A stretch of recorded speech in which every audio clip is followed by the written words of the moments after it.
금요 성령 축제 우리가 비대면으로 함께 했었죠. 말씀은 계속 진행이 되어서 어느덧 호세아 12장의 말씀을 우리가 함께 나누게 되었습니다.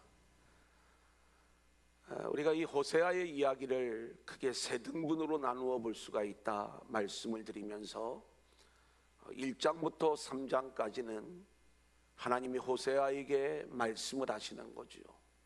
너는 음란한 아내를 취하여 음란한 자식들을 낳으라고. 이스라엘의 실상이 어떤 모습인가를 이 선지자의 상징적인 행동을 통해서 우리 가운데 보여주고 있는 말씀이에요. 그리고 4장부터 10장까지의 말씀은 왜 이스라엘이 심판을 받아야 되는가?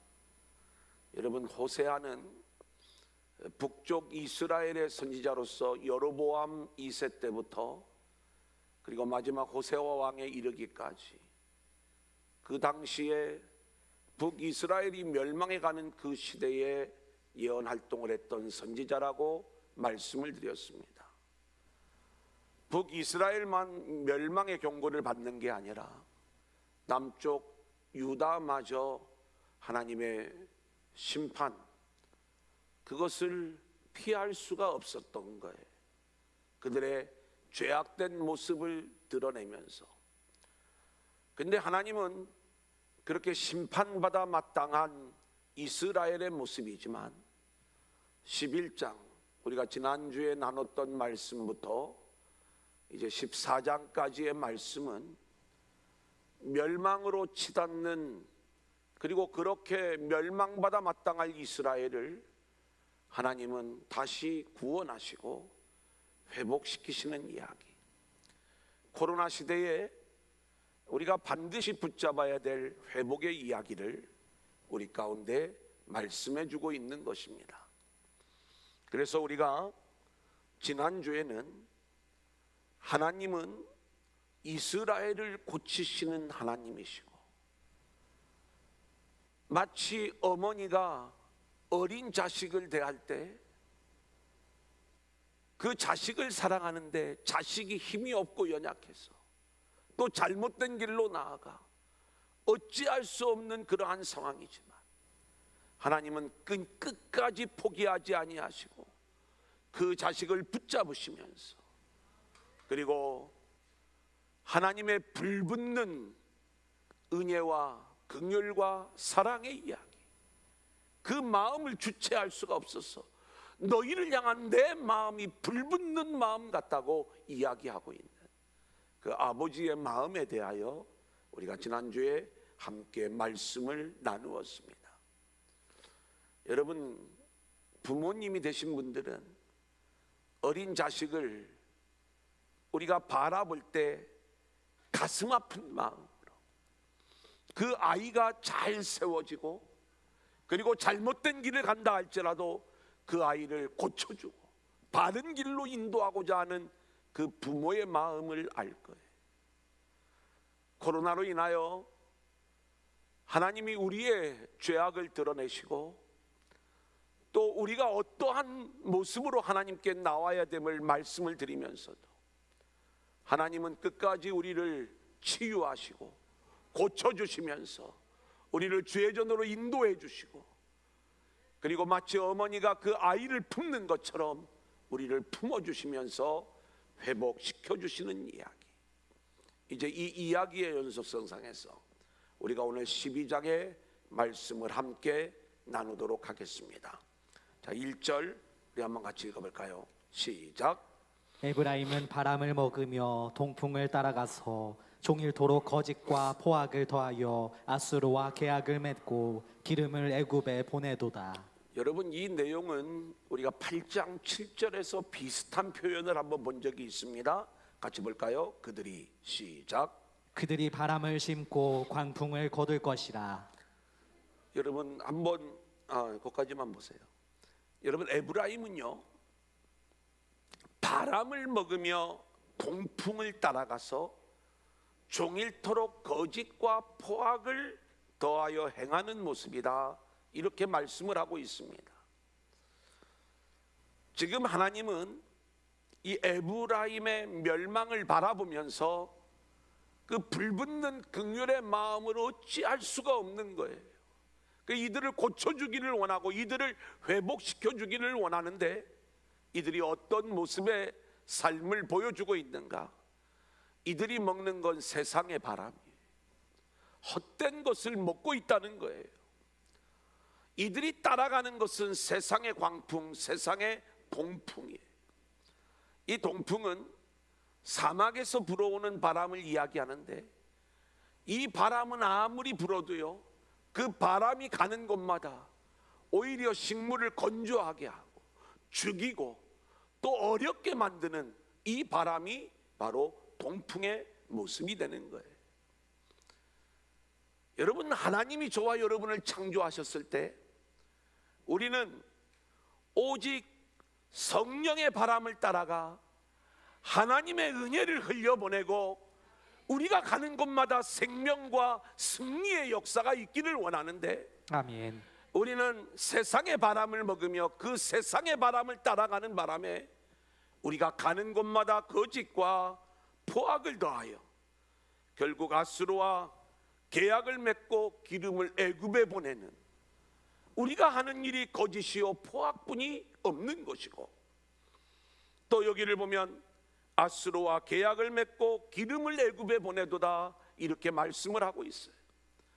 아수르, 애굽이라고 하는 이 세상 나라를 포기하지 못하는 이 모습을 우리가 보게 되는 것이죠.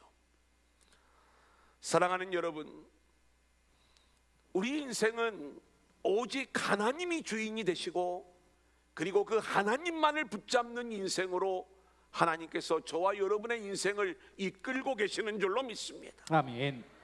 세상에 아무리 강력한 나라가 이 세상을 움직이고 있는 것 같아도 이 세상의 모든 역사는 오직 하나님의 주권과 섭리 안에서 이 땅의 역사가 흘러가고 있는 줄로 믿습니다. 아멘. 그래서 우리가 붙잡아야 될 분은 하나님이신 것이지, 아멘. 세상을 의지하고 아수르를 따라가고 애굽을 의지하는 이러한 어리석음을 우리가 범해서는 안 된다는 것이죠. 아멘.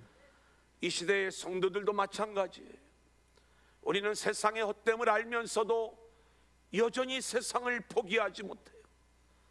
지금 당장 내가 살기 위해서는 어쩔 수 없기에 헛된 세상이라 할지라도 어쩔 수 없이 따라가는 그러한 모습들, 이게 바람을 먹고 동풍을 따라가는 모습이요, 아수르와 계약을 맺고 기름은 애굽에 보내는 어리석은 모습이라는 것을 우리가 알아야 되는 거예요. 2절 같이 읽어볼까요? 시작.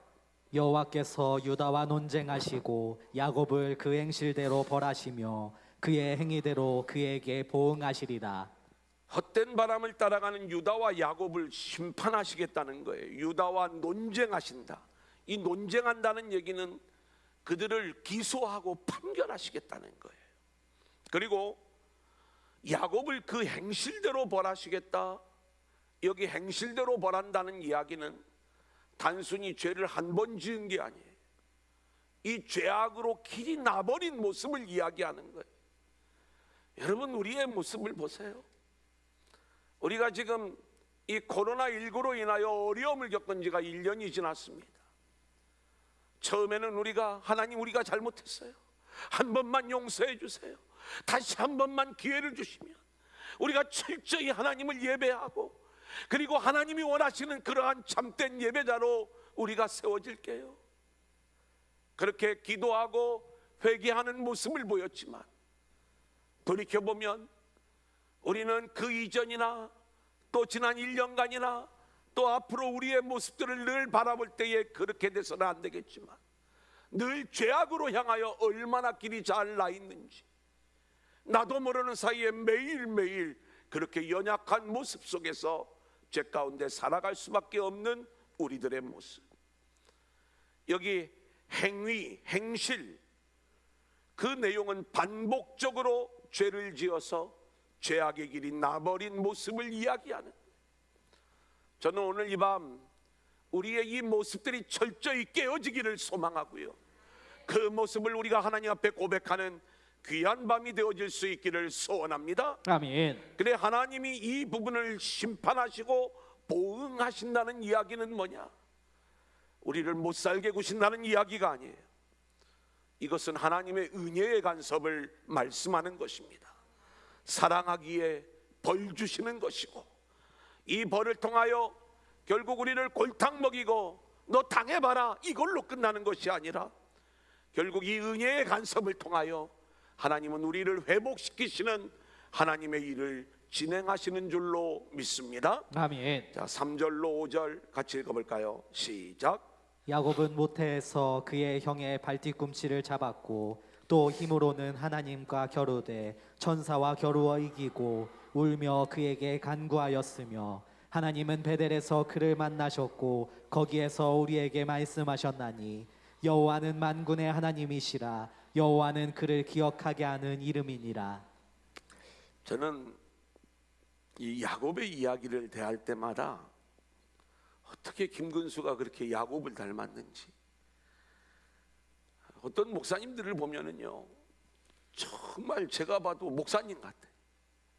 이렇게 굉장히 보기만 해도 막 얼굴에 은혜가 잘잘 흐르고요.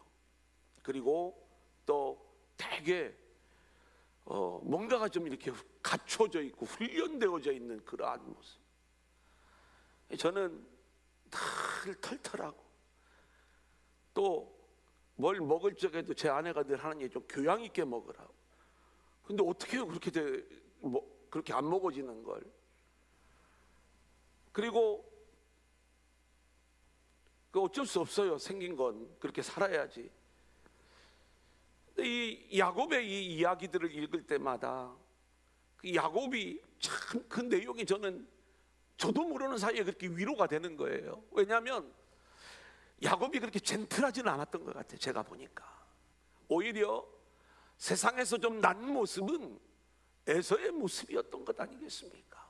실력 있고 폼나고 그럴듯하고 사나이답고 뭐 이런 모습들이 이 에서에게는 좀 느껴지는데, 야곱은 늘 장막의 사람이에요. 그죠? 나올 적에도 욕심은 있어가지고 형 발꿈치를 잡는 거예요. 내가 좀 장자가 되고 싶다. 그리고 팥죽 한 그릇으로 장자권을 억지로 사요. 그리고 아버지를 속이고 그 장자권을 쟁취하는 그 이야기들을 우리가 알고 있어요. 여러분, 제가 오늘 이 창세기 25장부터 35장까지 등장하는 이 야곱의 모든 이야기들을, 모든 스토리들을 다 이야기할 수는 없는데, 그 안에 흐르고 있는 이 구속사의 이야기, 그리고 우리가 붙잡아야 될 예수 이야기, 십자가의 이야기는 우리가 하루 한 장 말씀 묵상, 계속 이 내용 지금 창세기 하고 있기 때문에 그때 자세히 말씀을 드리도록 하겠습니다. 자, 그런데 우리가 그 내용들을 다 이렇게 이야기할 수는 없지만, 우리는 지금 이 야곱이 믿음의 어머니 리브가와 함께 이 장자권을 소망하면서 살아가는 것 딱 하나예요. 이 장자권을 소망한다는 이야기는 복음으로 이야기하면 나는 예수가 있어야 삽니다. 나는 그 예수의 십자가로 살겠습니다. 이 믿음을 우리 가운데 이야기해 주는 내용이거든요. 나 그 예수 없으면 못 삽니다. 근데 그런 믿음은 가지고 있지만 그 예수가, 그 장자권이 도대체 무엇을 이야기하는지를 이 야곱은 모르고 있었어요. 어머니 리브가는 복중에 쌍둥이가 있을 때에 하나님의 분명한 음성을 듣습니다. 그래서 아버지를 속이는 일을 주도한 것이 어머니 리브가죠. 야곱은 복은커녕 들켰다가 저주를 받을까 두렵다라고 이야기했을 때 리브가의 이야기가 뭐예요? 그 저주는 내게 돌려라. 내가 그 저주의 십자가를 내가 짊어지겠다. 그리고 하나님의 구속사, 그리고 그 예수 이야기는 너를 통해서 흘러가야 되는 거야. 이게 지금 하나님이 이루어 가시는 역사예요. 그 역사를 보여주면서 어떻게 예수 그리스도가 이 땅에 오시고 또 하나님이 이루어 가시는 구속사의 원리는 어떤 원리인가 봤더니 하나님이 에서를 미워하시고 야곱을 사랑하시는 방법인데, 여기에는 누구는 미워하고 누구는 이뻐한다는 그 내용이 담겨져 있는 게 아니라, 하나님은 이 세상의 어린 자로 나타나는, 자격 없는 자로 나타나는 자들을 사랑하시고 이 세상에서 큰 자라고 하는 자들을 물리치시면서 너희들이 사는 길은 어린 자를 오히려 섬기는 길이야. 그 에서가 사는 길은 어린 자 야곱을 섬기는 일이 너희가 사는 일이야. 이것을 알려주면서 예수의 길, 십자가의 길, 구원의 길이 어떤 길인가를 알려주는 것이죠. 자, 그 길은요, 결국 야곱은 이제 그 장자권의 축복을 받음으로 말미암아 주님 가신 그 길을 이 야곱이 가야 돼. 어떻게 가야 돼요? 이 땅의 강자인 에서를 피해서 도망가는 인생이 될 수밖에 없는 거예요. 그래, 베델에서 하나님을 만나는 거지요. 바다나람까지 이제 도망을 가게 됩니다. 오늘 말씀해 보면 이 야곱의 이야기를 구구절절 다 설명해 놓고 있는데, 야곱은 자기의 먹을 것을 위하여 외삼촌 집에서 일을 하고 자기가 사랑하는 자들을 위하여 그렇게 외삼촌 집에서 일을 하고 또 자신의 소유를 위하여 일을 하면서 그 아내와 접들을 통해서 아들, 자식들을 낳게 되는데, 나중에 알고 보면 자신이 자신을 위하여 살아갔던 그러한 인생인 것 같지만, 하나님은 이 야곱을 통해서 12아들을 주시고 그리고 구약의 교회를 완성해 나가는 그 일들을 진행하시는데, 그렇게 하나님이 야곱의 가문을 완성하신 다음에 다시 가나안 땅으로 이 야곱을 보낼 때에, 야곱이 야복강가에서 여전히 자신이 죽지 못해 그렇게 두려움 가운데 처해 있을 때에 하나님이 싸움을 걸어 오시고, 그리고 이 야곱에게 져 주시면서 오히려 이 야곱을 하나님의 통치를 받는 이스라엘로 바꿔가는 그 이야기가 오늘 3절부터 5절까지, 우리 뒷부분에도 또 그 장면이 좀 나오지만 그 내용을 말씀하고 있는 거예요. 자, 그렇다면 우리가 잠깐 이 내용들을 좀 정리해 드리면, 하나님은 아무런 자격 없는 야곱을 은혜로 선택하셨어요. 뱃속에 있을 때 야곱이 한 게 하나도 없어요. 큰 자가 어린 자를 섬기리라. 그때 선택을 받은 거예요. 그렇게 자기 은혜로 선택을 하셨는데, 야곱은 여전히 자기 힘으로 살아가는 것 같아요. 자기 힘으로 살아가는 야곱을 찾아가서 만나주시는 거예요. 야곱은 하나님이 만나러 오실 만한 존재가 되지 못하는 거예요. 여러분, 저와 여러분의 인생도 마찬가지 아닙니까? 우리가 하나님의 은혜로 이렇게 예수님을 알게 되고 찾아오신 주님으로 인하여 오늘도 이 밤에 나와 주님을 예배하는 자들로 우리 모두가 세워지게 된 줄로 믿습니다. 자격 없는 우리들을 찾아와 주신 주님의 전적인 은혜인 것이죠. 아멘. 야곱은 실패하고 또 실패하고 넘어지고 또 넘어지고, 하나님을 만나서 뭔가 야곱이 세워지는 것 같았지만 여전히 자기 방법, 자기 힘, 그리고 자기 방식을 내려놓지 못해서 마지막 야복강을 건너는 그 순간까지도 답답한 그 마음을 어찌할 수 없을 때에 하나님이 친히 찾아오셔서 그와 겨루어 주시고, 그리고 그의 이름을 야곱에서 이스라엘로 고쳐주시면서 너는 이제는 발 뒤꿈치를 붙잡는, 남을 속이는 야곱이 아니라 너는 하나님과 겨루어 이겼기 때문에 하나님의 통치를 받는 이스라엘이라고 내 이름을 고쳐줄 거야. 사랑하는 여러분, 우리가 이 코로나 시대에 저와 여러분의 인생이 야곱의 인생에서 이스라엘의 인생으로 바뀌어질 수 있기를 소원하고요. 아멘. 한 걸음 더 나아가 오직 하나님의 은혜만을 붙잡는 여수론의 인생으로 세워질 수 있기를 소원합니다. 아멘. 자, 그래서 하나님은 자격이 없는 이스라엘을, 야곱을 그렇게 찾아갔던 것처럼 지금 북이스라엘이 그렇게 죄를 지어 하나님의 심판을 받을 수밖에 없는 그 상태였는데, 하나님께서 자격이 없는 이스라엘을 은혜로 찾아가 주시고, 또 이 시대를 살아가는 저와 여러분도 역시 은혜로 찾아오셔서 우리를 고쳐주시는 일들을 진행하시는 거예요. 사랑하는 여러분, 이 어려운 시대에 우리 역시 은혜 가운데 우리를 찾아오시는 하나님만이 우리 모두에게 소망이 되는 줄로 믿습니다.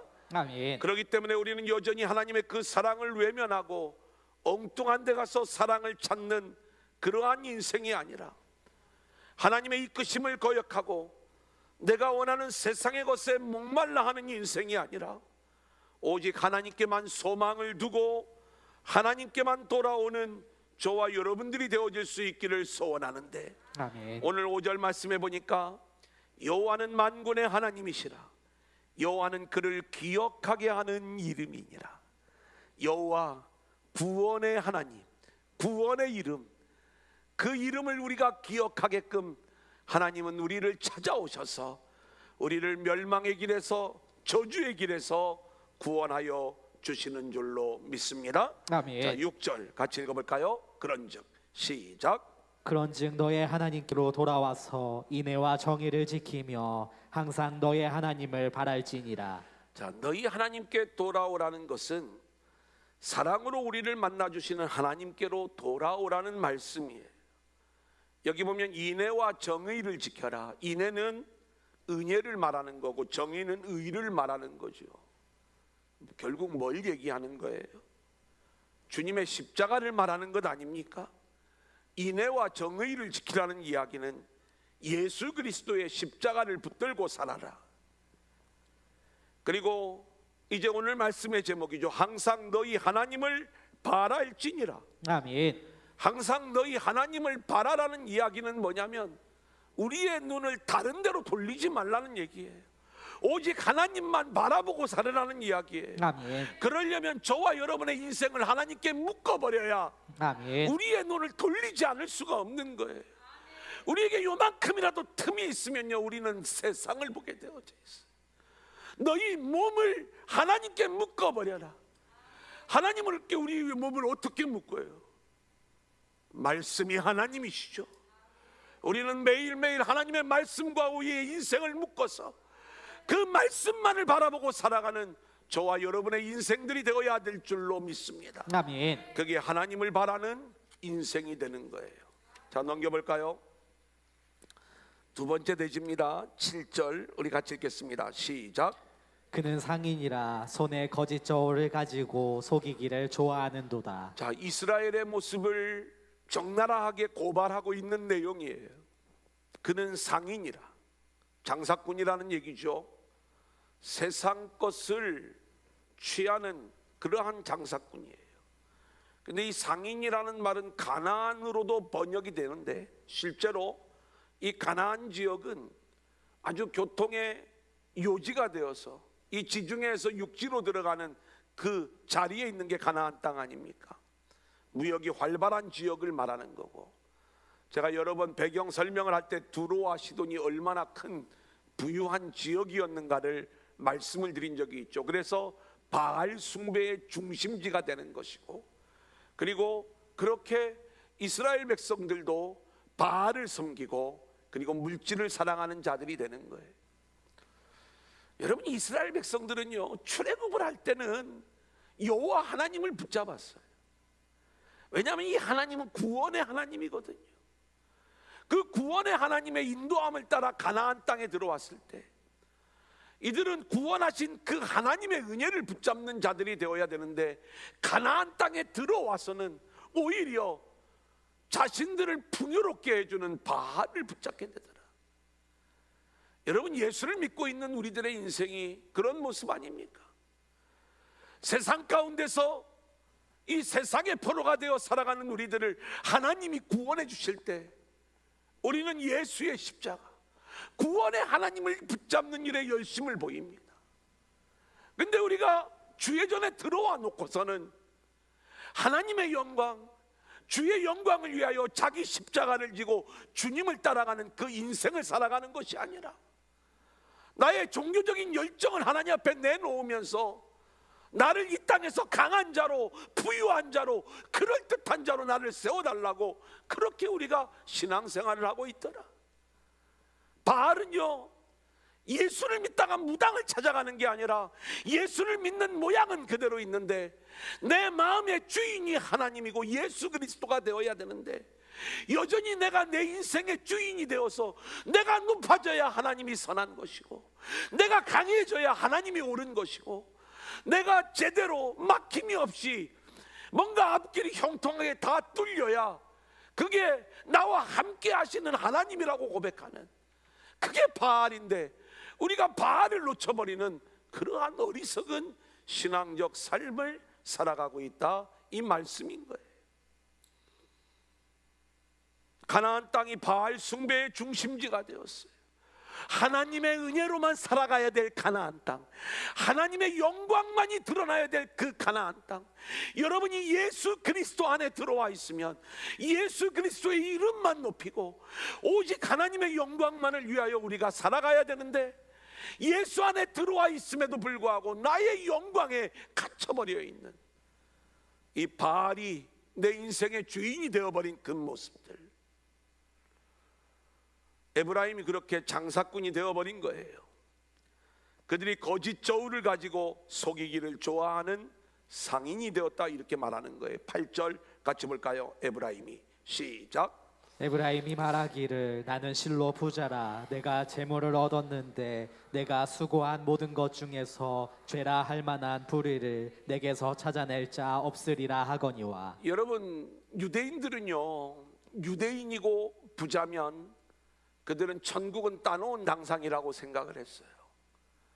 부자를 자랑하는 거예요. 하나님이 은혜를 주셔서 내가 부자가 되었다는 이야기죠. 그래, 예수님이 부자와 나사로 이야기했을 때 부자가 음부에 떨어져 있는 모습은 그 이야기를 듣는 자들에게는 엄청난 충격이었던 것입니다. 근데 우리가 아는 것처럼 천국은요, 죄의 문제가 해결되어야 돼요. 그게 예수를 영접해야 우리가 천국에 갈 수 있는 자들이 되는 거예요. 예수를 영접하는 것은요, 나사로의 이름 안에 들어있는 것처럼 나는 자격이 없지만 하나님의 도움으로만 가능합니다. 아멘. 하나님의 은혜로만 가능합니다. 아멘. 이것이 고백되어지는 자만이 아브라함의 자손이 될 수 있는 거예요. 그래, 아브라함 품에 안겨 있잖아요. 그런데 이 부자는요, 아직 죄가 해결되지 않았어요. 자신이 의인인 줄 알았어요. 나는 마땅히 천국 가는 게 옳다라고 생각을 했던 인물이에요. 그 부자를 자랑하고 있었어요. 오늘 이 에브라임도 이렇게 이야기, 나는 실로 부자라. 나는 재물을 얻었는데 내가 수고한 모든 것 중에서 죄라 할 만한 불의를 내게서 찾아낼 자가 없습니다. 난 불의한 모습으로 내가 부자가 된 게 아니라 하나님의 전적인 은혜로 내가 부자가 될 만한 사람이니까 부자가 된 거야. 실제로는 거짓 저울과 속임수로 부자가 되었는데, 상인들은 정직한 경제 활동을 해야 되는데 이스라엘은 저울을 숙이고 있었던 거예요. 이스라엘이 완전히 이방 장사꾼처럼 변하여 버린 것이죠. 이러면서도 자신의 의로움을 자랑하고 자신을 인정받기를 원하는 이 마음, 하나님이 이 마음을 거절하시는 거죠. 9절 같이 볼까요? 시작. 내가 애굽 땅에 있을 때부터 나는 내 하나님 여호와니라. 내가 너로 다시 장막에 거주하게 하기를 명절날에 하던 것 같게 하리라. 저는 이 9절의 말씀을요, 제가 이제 아무리 이 말씀을 이렇게 좀 묵상을 해도 저는 지금 제가 여러분들에게 말씀을 드리는 내용이 이게 적절한 해석인 것 같아요. 제가 주석 체결 또 다양한 이 해석들을 보면 이 부분을 심판받아 마땅할 이스라엘의 모습을 이야기하는 것으로 이 내용을 이야기하는데, 물론 맞아요. 이스라엘은 심판받아 마땅할 그러한 죄의 모습을 보여주고 있지만 하나님은 그렇게 멸망으로 심판으로 갈 수밖에 없는 너희들 원래 내가 애굽에 있을 때 내가 너희들 건져낸 하나님이야. 여러분, 이거 놓치지 마세요. 저와 여러분이 지금 교회 안에 다 들어와 있으니까 내가 와서 마땅히 내가 자격 있는 자로 이 자리에 나와 있는 줄 알지만, 우리는 원래 이 세상 가운데 세상의 포로가 되어 살아갔던 자들이에요. 여기에 나올 자격이 있는 인생은 아무도 없어요. 주님이 찾아와 주셔서 우리를 구원해 주셨기 때문에, 저와 여러분들을 주의 전으로 이끌어 주셨기 때문에 우리가 주님 전에 나와 예배하는 자들로 우리 모두가 세워지게 된 줄로 믿습니다. 아멘. 자, 그렇다면 내가 애굽 땅에 있을 때부터 나는 내 하나님 여호와니라, 이거 잊지 말라는 거예요. 여러분, 오늘 이 밤에도 우리를 구원하셔서 저와 여러분을 이 자리에 이끌어 주신 그 구원의 하나님을 우리가 꼭 붙잡을 수 있기를 소원합니다. 아멘. 그러면 그 구원의 하나님이 어떻게 하겠다는 이야기냐? 내가 너로 다시 장막에 거주하게 하기를 명절날에 하던 것 같게 하리라. 이 이야기는 뭐냐면, 이 장막에 거주하게 한다라고 하는 이야기는 결국 그들을 애굽에서 건져내어 광야로 이끌어내어 장막의 삶을 살게 한다는 것 아니겠어요? 이 장막의 삶을, 그리고 거기에 보면 명절날, 이 명절날은 장막절, 초막절을 이야기하는 거예요. 여러분, 초막절은요, 한마디로 이야기하면 하나님 나라의 완성이, 내가 너희를 그 애굽에서 건져내어 하나님 나라의 삶을 살게 해주겠다, 이 이야기를 다시 한번 확인시켜 주는 거예요. 너희는 가나안 땅에 와서 하나님의 은혜를 붙잡고 하나님만 바라며 그 하나님께 네 몸을 묶어서 한눈 팔지 말고 그 하나님만 바라보는 인생들이 되어야 되는데, 너희는 거짓 장사꾼이 되었어. 그런데도 너희들은 너희 의만 주장하고 있는 거야. 근데 너희들 아니, 너희들 그 자격 없는 애굽에 그 노예로 있을 때도 나는 너희에게 하나님이었어.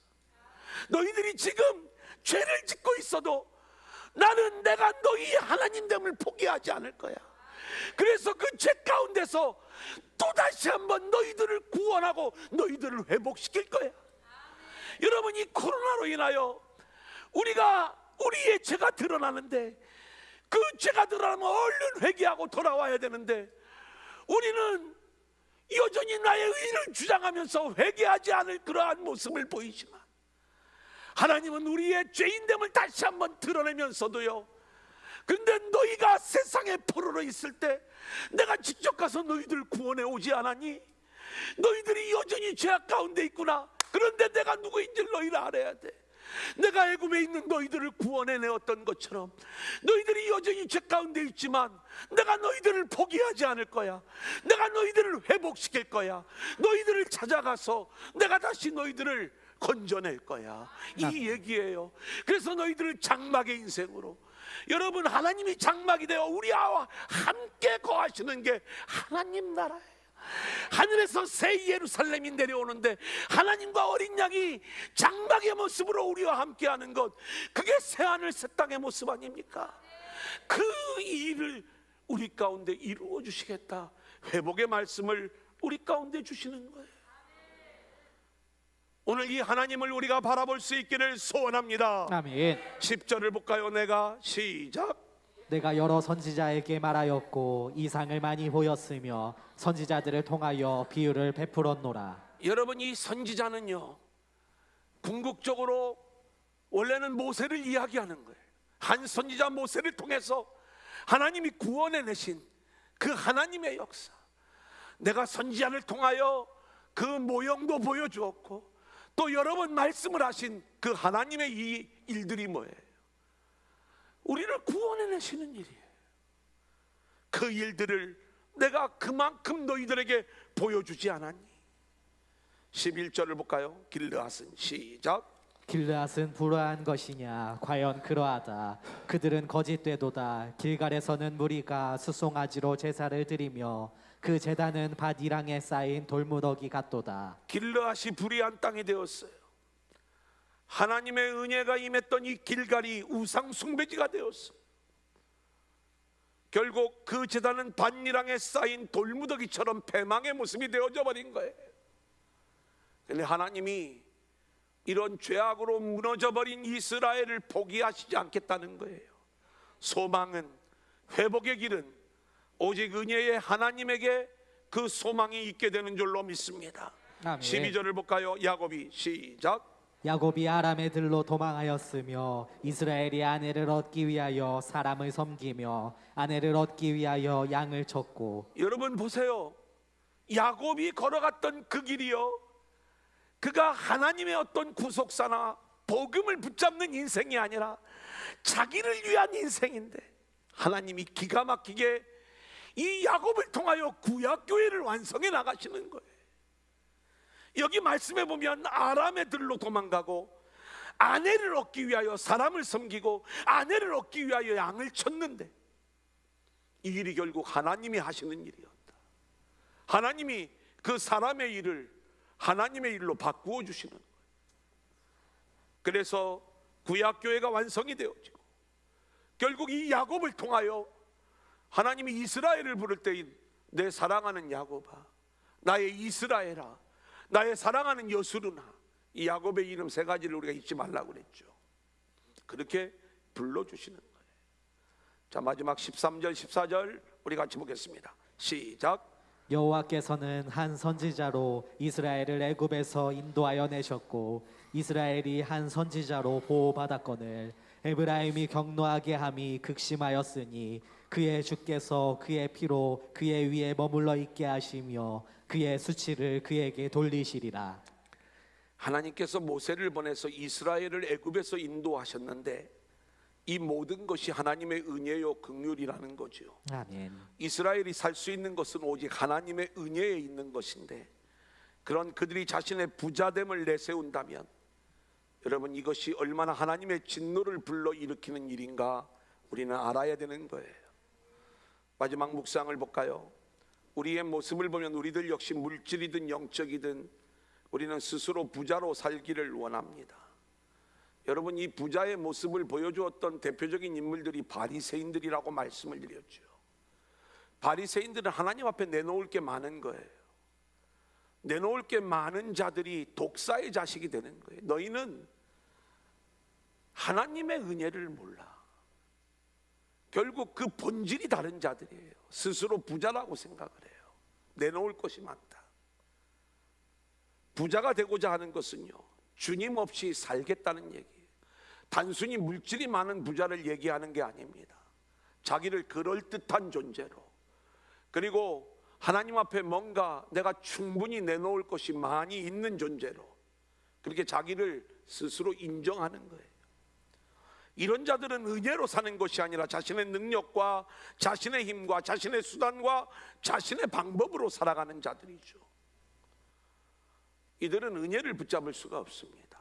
자기의 죄인됨, 자격 없음, 그리고 먼지요 티끌이요 아무것도 아닌 자신을 바라보는 자들만이 오직 내 인생의 소망은 십자가에 있다는 것을 알게 되고, 그래서 날마다 때마다 순간마다 그 십자가를 붙들고 살아가는 인생들이 되는 것 아니겠습니까?